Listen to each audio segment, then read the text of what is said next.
SEP FanFic Readings presents Thanks to the Photographs by Unstable Hufflepuff. Chapter 3 Extra Rocky Rock Cakes.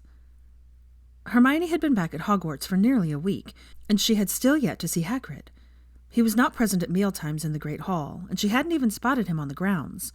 She'd asked Neville if he was ill, or had even retired as gamekeeper in care of Magical Creatures Professor. But apparently he was in perfect health, and had even been helping Neville to procure a few new plants he wanted to show his new NEWT students. Hagrid had been one of many people she knew that didn't bother to reach out to her after the photographs got out. She had tried not to let it bother her, but in truth, she held him to a higher standard than a lot of the other acquaintances.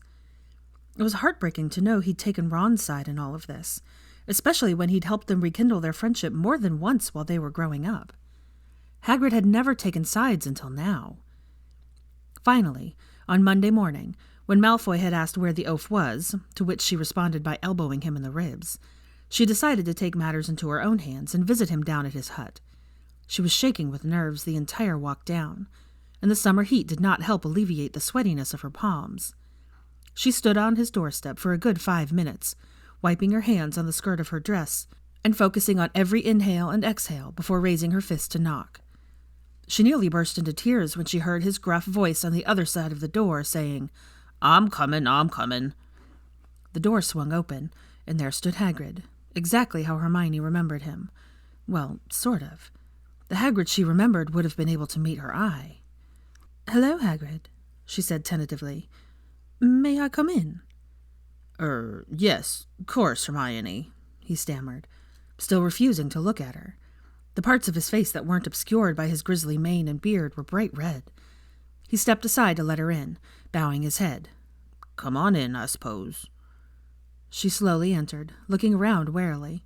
The place looked the same as it always had, which was impressive considering it had been rebuilt after Bellatrix Lestrange burnt it down.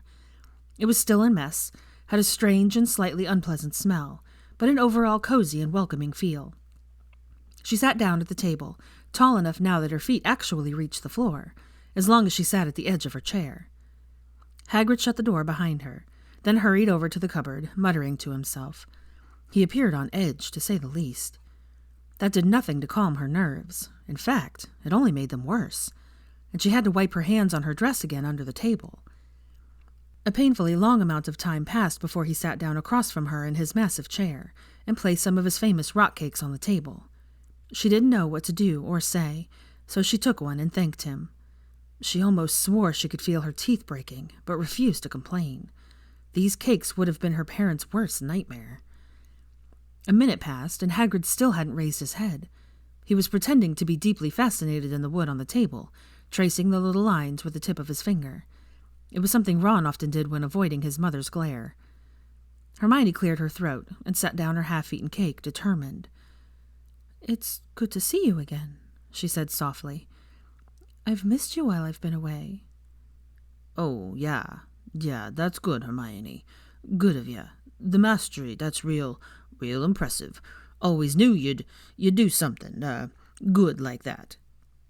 She sighed, propping her elbow up on the table and resting her head in her palm.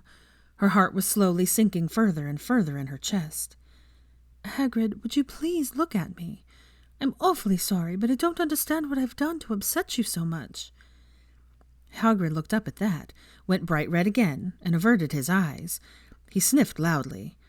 Sorry, Hermione, you ain't done nothing wrong, he said, somewhat sadly. I just been having a hard time looking at you after all those photos come out. The last 4 words were accompanied by a grimace. You ain't got nothing to be sorry about. It's just been strange, you and Ron not being together and all. I always reckoned you two would get married one day, and then you didn't forgive him when he messed up. You two always forgive each other. Hermione sighed again, her eyes filling with tears. She used her free hand to wipe them away, sniffling. I couldn't forgive him this time, Hagrid, she said quietly. He was about to have a child with another woman. That's not something you can just move past. I know, muttered Hagrid. But I hoped. It's just weird, you know? I'm glad you're back, Hermione. You're going to be a great professor. The kids will love you. Thank you. I certainly hope so. Hermione wiped her eyes again, but it made little difference. She tried taking another bite of the rock cake, but it was downright painful, so she quickly gave up and tried a different tactic. I hope you're not avoiding the Great Hall just because of me. I'm sorry, Hermione, you don't deserve that, said Hagrid. But it didn't feel at all that sincere when he couldn't even look at her. The way people been talking about you, it's just sick. I don't like to hear it. His face paled, and a green tinge appeared in his cheeks. His voice became strangled and forced.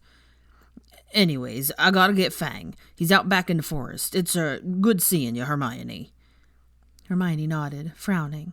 She stood from her chair, feeling a little wobbly, but made to hug him goodbye before stopping herself and just walked straight out the door, carefully shutting it behind her. She then took a deep breath and attempted to steady herself, but no longer in company, the tears wouldn't stop falling.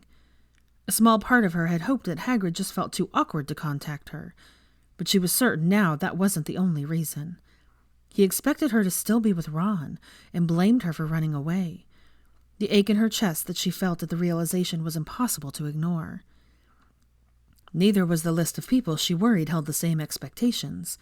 At least a select few of them accepted it without judging her or her choices. Kingsley Shacklebolt was one of them. Her first day back at work after the article came out, he'd called her into his office to speak with her privately. That was when he gently told her that, in terms of her political career, there was no coming back from this. Weakly, she tried to point out that plenty of political figures and leaders all around the world had faced similar scandals in their lifetime. Kingsley had a pained look on his face when he reminded her that they were not a woman, nor were they Muggle-born. He then advised her to move on. Hermione had managed to dry her eyes by the time she reached the courtyard at the front of the castle, but her jaw felt like it'd been punched. She was rubbing it absent-mindedly when she caught sight of Malfoy sitting on the edge of the fountain in the center of the courtyard, smoking a cigarette. "You good, Granger?" he asked her, cocking an eyebrow. "My jaw's just sore," she muttered, and he snorted. She rolled her eyes and came to a halt in front of him. "I was eating one of Hagrid's rock cakes. Get your head out of the gutter." "I didn't say anything." "Yes, but you were thinking it. And why on earth are you smoking that?" The sudden edge in her voice made him blink at her. "Do you have any idea how bad those are for you?" The corners of Malfoy's lips slowly quirked upwards until he was smirking at her. He took a dramatically long drag and blew the smoke upwards into her face for the added effect. He was clearly attempting to irritate her, but all he wound up doing was enticing her into stealing the cigarette from him.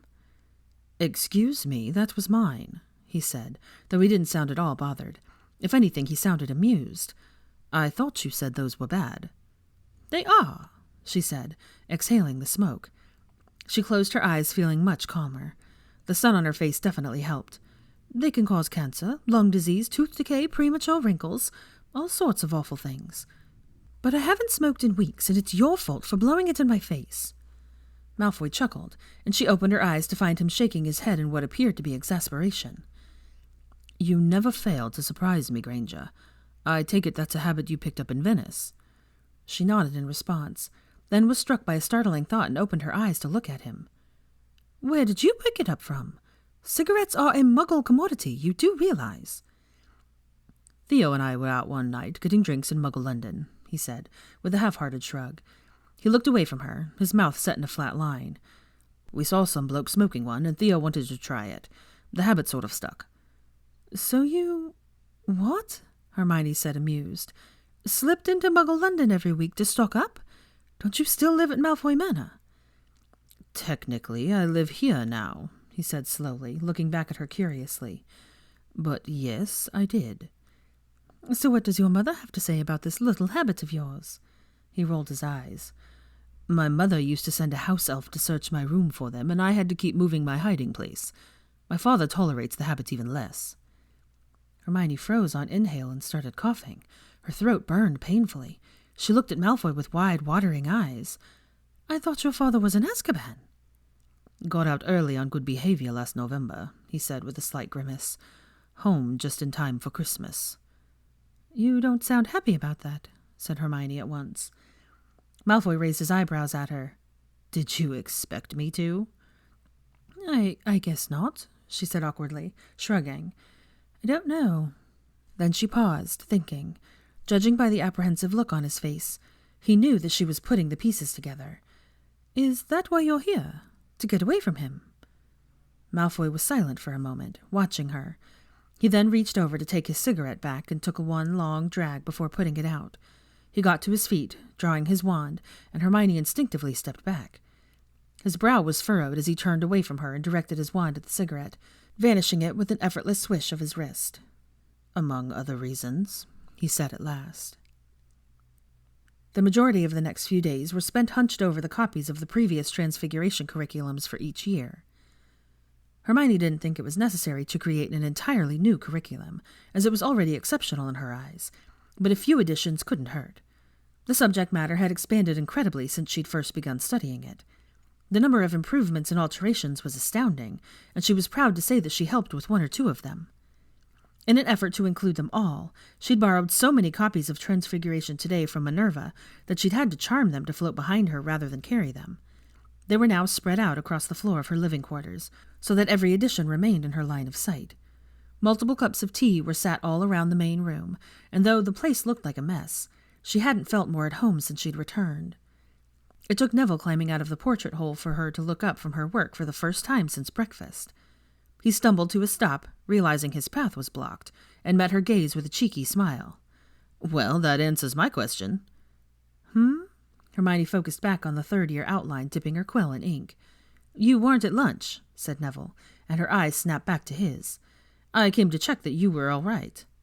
"Oh, God, what time is it?" she asked. "A little after 2. She groaned, dropping her quill back in the inkwell, and collapsed back in her seat, rubbing her face. She heard Neville move towards her, and glanced up again to see him place a couple pieces of toast wrapped in a napkin on the desk in front of her. "You're too good to me, Neville," she said, sighing slightly. She gave him a tired smile when he pulled a chair from the table to join her at her desk, blushing a little at the compliment. As confident as he'd become, she figured he's still unused to flattery. "I've been trying to include new discoveries in Transfiguration curriculum, but I have no idea which ones are the most important to include, and I don't want to go overboard." "Which I'm guessing means that," Neville smiled, going pinker still, "to anyone else, what you've already added is overboard." "Most likely." He chuckled, and she picked up a piece of toast. Her stomach felt horribly empty now. It was as though she could only notice her hunger when faced with food. "You should take a break," he said. "Veronica and I are going to have a few drinks in my office tonight. You should join us. She's even attempting to invite Malfoy." "I know," he said, when she raised an eyebrow, "but she was pretty adamant about it." "She seems to be pretty adamant about a lot of things," said Hermione. "She has a strong personality. Don't worry, you get used to it." Neville paused, then chuckled again. "Actually, no, you don't." This time Hermione chuckled too. He stood up, still smiling. "Anyway, keep working, but I expect you to be in my office after dinner. I'm sure the wine was better in Italy, but I've got a bottle of elderberry with your name on it." He was right. The wine was better in Italy, and Hermione had drunk a lot of it. Often. She hadn't been much of a drinker before, thinking there were better ways to spend one's time, but that light, giggly mood she'd rediscovered on her first week away was just too good, and she quickly got over herself. Now, though, her tolerance was much higher, and when Veronica asked for a glass of her elderberry wine, Hermione reacted as though she was a stranger attempting to steal her newborn baby. They were sitting on the sofa in Neville's office. It was a bright and airy room located on the 2nd floor, and there were plants lining the windowsill, as well as hanging from the ceiling. The sofa was brown and velvety, and she worried if she got too comfortable on it, she'd never get up again. Malfoy had not shown up yet, and she was not surprised, especially considering Veronica's retelling of her inviting him. She had approached, she claims it wasn't an ambush, him outside of the great hall after lunch, and when she'd asked him to join them, he had stared at her in bewilderment for a very long time. Then he'd frowned and backed away very slowly, still looking wildly confused. Hermione was surprised, however, when Malfoy actually showed up around 10:15, with a bottle of fire whiskey in his hand. He looked just as surprised himself. Neville was already drunk. It was a little disconcerting. He greeted Malfoy loudly and with the sort of friendliness that one normally wouldn't use towards someone who'd bullied them for 6 years straight. He ushered Malfoy towards the sofa, forced a glass tumbler into his hand, and dragged a dark green armchair over from the other end of the room to sit on. Hermione now found herself sat between a very chatty Veronica and a highly on edge Malfoy. She tucked her feet underneath her and took a long sip from her goblet to ease her discomfort. Anyway, they was so scared I wasn't going to be magic, Neville said, grinning, carrying on with the story he'd been telling before Malfoy knocked on the door, that Uncle Algy kept doing things like throwing me off a cliff or dangling me out the window. They were terrified I was going to be a squib. He was laughing now. Malfoy's eyebrows almost reached his hairline. That's like child abuse, said Veronica. What? No. Neville was looking at her very seriously. I lived both times, and it actually wound up working. Malfoy nudged Hermione's arm, and she tore her eyes away from Neville to look at him. Is Longbottom drunk? He whispered. She nodded grimly, and he scoffed. Never thought I'd see that. Malfoy, can I have some of that? Veronica asked suddenly, leaning over Hermione to look at him. I'm all out, and Hermione is very protective of her wine. At that, Hermione reached down to grab her mostly empty bottle from the floor and clutched it close to her chest, glaring at her. Malfoy snorted. Sure, he said, chortling a little, and he poured himself a glass of fire whiskey before refilling Veronica's goblet. Are you drunk too, Granger? Because there's really only so much strangeness a man can take. Hermione narrowed her eyes at him, offended, and raised her bottle to her lips before remembering she was meant to be drinking from her goblet, and corrected herself. Oh, Hermione gets very crabby when she drinks, said Neville significantly, nodding his head slowly. She'll be all giggly and hugging everyone one second, and then she'll bite you for looking at her the wrong way. Really? Said Malfoy, smirking. Veronica snickered. According to the photographs, she likes to be bitten back too. Hermione glared at her. I don't like you very much right now. This earned her a gentle pat on the shoulder, and Veronica said sweetly, That's all right. I like me enough for the both of us. Hermione shifted further away from her, unconsciously moving closer to Malfoy. Ah, yes, he said, and she could sense his amusement without even looking at him. Those images were, quite telling. Quite telling, she repeated in his low tone. What the hell is that supposed to mean? He shrugged, his smirk turning into a grin. I just never thought the Golden Girl would like it rough. Neville choked on his mead, and some of it shot out his nose. Veronica burst out laughing. Hermione felt her face go red. She eyed them all warily, swallowing before speaking up in a tentative voice. None of you read Muggle newspapers, do you? Neville had finally calmed down his coughing enough to take another sip of his drink, and wound up choking on it again. Both Veronica and Malfoy were frowning. The latter shook his head. No, said Veronica slowly, looking at her suspiciously. Why? Hermione shrugged. No reason. But then another horrible thought came to her, and she was forced to speak up again. Do any of you know what the internet is? The what? Said Malfoy, and she sighed in relief. Is that a Muggle thing? She patted his knee, shaking her head. Don't find out. George discovered it, said Neville, and Hermione's entire body tensed up instantly. She looked at him to find him smiling in a highly unsettling way.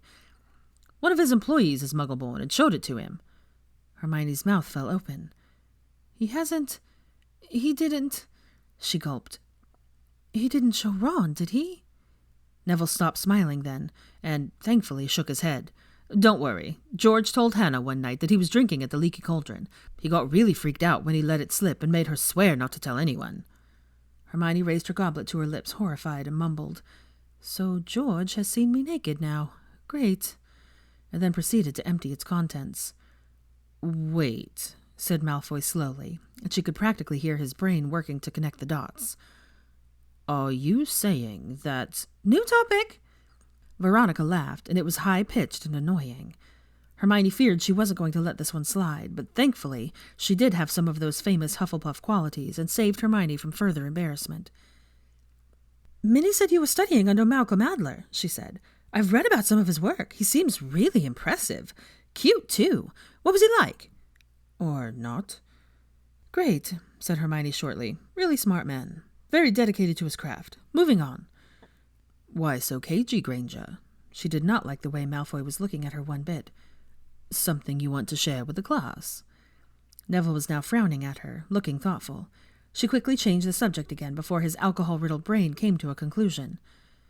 How are things with you and Hannah? He instantly brightened. Really good. I don't get to see her as much as I'd like to, especially during school, but I go back to our flat most weekends, and sometimes she comes here, when she's not busy working. She's thinking about becoming a healer, so that she can take over for Madame Pomfrey when she retires. That way we'd be closer." Veronica made a swooning sound. "That'd be so sweet, Nev. Do you think she's the one?" Neville turned bright red and sank deep into his seat. Unfortunately for him, she'd already allowed Hermione to avoid her questioning twice that night, and she'd run out of tact. He was pestered by her about all aspects of his romantic life until Malfoy was on his third glass and Hermione was out of wine. The sofa was even more comfortable now. She was resting her head on Malfoy's arm, though she didn't know how that had happened. Her body curled around her empty bottle, and was seriously considering sleeping there. How she felt so relaxed in his presence she really had no idea. Hopefully Veronica did not ask. It was nearly 1 a.m. when she looked over to find her asleep on the other side of the sofa, and it made her laugh out loud. She prodded her with her bare foot, but Veronica did not so much as stir. "Is this something you two do often?" Malfoy asked Neville, and by the tone of his voice and the feel of his body against her own, Hermione could tell he'd gotten more comfortable too. "Get smashed in your office when the students aren't around?" "Not that often," said Neville sheepishly, "but there's not a lot to do around here when we aren't marking essays or grading tests." Hermione laughed again, but she couldn't tell if what he said was funny or not. "Normally we go to the Three Broomsticks and have a few pints, but I didn't think Hermione would want to," he burped, "do that." "Nope." "See?" She giggled. "Afraid of all the dirty looks, Granger?" asked Malfoy. Hermione giggled again. Apparently that was her only form of communication now. Malfoy laughed, though, so she figured that was okay. "Sometimes we go to the Leaky," Neville continued, but it sounded more like he was talking to himself this time. "But when we do that, we normally meet up with other people, and I thought she'd like that even less. At least when we're drinking. Lavender normally stays home to watch Rose, so it's just Ron—" "No, no, no," said Hermione quickly, and she smiled at herself for talking again. Good for her, holding her alcohol. Ginny would be proud. "No to the Leaky, no to people, no to Ron." "You'll have to see him eventually, you know." "No, thank you." "Hermione." "Nope." "It's been 2 years. I can go another 10. Neville sighed, and she did not like how heavy it sounded. "I visited Hannah on Saturday, you know. I ran into him. He knows you're back." "Malfoy, the fire whiskey. Hop to it." She snapped her fingers in Malfoy's face, and he did not like that and swatted her hand away. "Hey!" "I won't be enabling you, Granger," he said, but he was smirking, and that made her giggle. "See, you're fine." "He was asking how you were doing." Hermione released her grip on her bottle to cover her ears with her hands. She did not want to hear any of this. "He was a real mess after you left." She started singing to block Neville out. Malfoy thrust the remains of his fire whiskey into her hands, and she figured it was just to shut her up, but she thanked him nonetheless. "I know you don't want to hear it, Hermione," Neville said gently, "and I know that's why you didn't let us write about him in our letters, but he really does miss you." The fire whiskey was empty in seconds, and now Hermione had 2 bottles to hug. She felt like a child, clinging to her stuffed toys and foolishly thinking they'd protect her from the dark. But she was drunk, so she did it anyway. "You can't avoid him forever. You're friends with the same people. Hell, you're the godparents to the same kids. If something happened to Harry and Ginny, you'd be raising them together." Hermione laughed, and it wasn't with humor this time. "He has his own kid to raise," she said darkly. "Rose." She laughed again, and she felt Malfoy tense beside her. "Fucking bastard." There was silence, and she refused to meet anyone's gaze. She was very much done with this conversation, and if she could feel her legs, she would have left. Slammed the door behind her for good measure. A miracle came in the form of Malfoy. "Right," he said gruffly, getting to his feet. As slow and wobbly as the movement was, she was unprepared for her head to fall back against his empty seat. "Time for bed, Granger." She attempted to sit up, but her body was very heavy. She heard Malfoy sigh, and then he was grasping her arms and raising her from the sofa. Before she could protest, he had flung her over his shoulder, and the bottles in her lap rolled off the sofa to the floor. She was dangling upside down, and used all of her remaining strength to lift her head and glare at Neville as Malfoy carried her from the room. He had the courtesy to look apologetic. The corridors were dark and empty at this time of night. It was strange to be out this late and not have to worry about being caught. though she doubted running into another teacher right now would go too well, even if they couldn't give her detention anymore. "I feel like a rag doll," she said, as they turned a corner, her arms swaying uselessly. "You weigh the same as one, too," said Malfoy. Hermione rolled her eyes, but then grew disappointed that he couldn't see it. "I've got a very nice view of your arse here, Malfoy." He chuckled and gave her own a light pat in response. She shrieked and squirmed. "Excuse you, I'm a lady." "Yes, that's what I used to think. Not so sure anymore." "Rude." She raised an arm to pinch his arse and was pleased when he jumped a little. She giggled maniacally. "That's what you get." Malfoy made a sound of exasperation.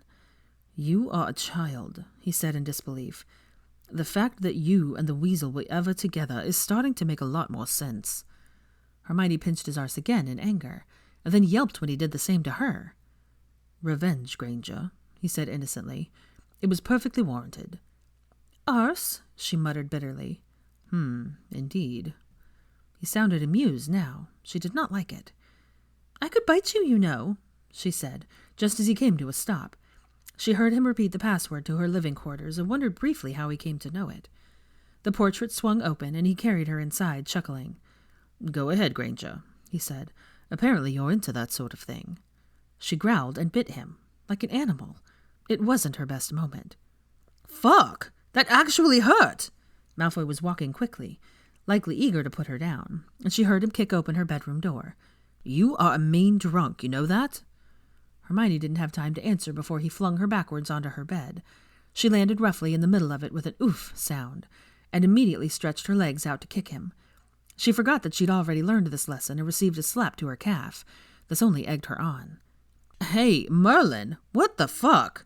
Malfoy was laughing as he tried to grab hold of her rapidly swinging legs. "Keep your feet to yourself, for fuck's sake. I thought you said you were a lady." "How dare you use my own words against me?" He finally caught hold of her ankles and used them to drag her further onto her bed, shoving her feet away from him. "You are insufferable," Hermione scoffed. "Like you're any better."